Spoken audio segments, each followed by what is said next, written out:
Hey everyone, in this video, I'm going to show you how to create a number line in Microsoft Word.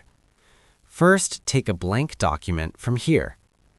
Now, we will change the page orientation. For this, go to the Layout tab. Here, click on Orientation and set it to Landscape.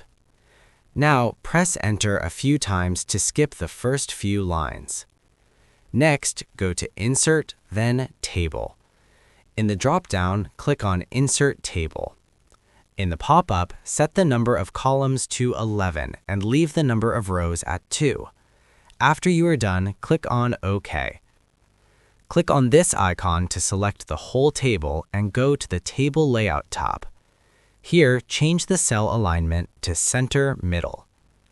Go to the top row and press Shift plus / on the keyboard. This will create a vertical line. Repeat the process for all the top row cells. Now, go to the middle cell of the second row and type 0. Next, type the positive numbers in the cells to the right of 0. On the left side of 0, type the negative numbers. Now, select the whole table again by clicking on this icon and go to the Table Design tab. Here, click on the Borders option and select No Border. Next, select all the vertical lines and increase the size. Now, go to Insert, then Shapes. Select a two-sided arrow from here. Now, hold Shift and place the arrow in the middle of the vertical lines. You can also reposition the arrow using the arrow keys on the keyboard. You can also click on this drop-down option and select your arrow format.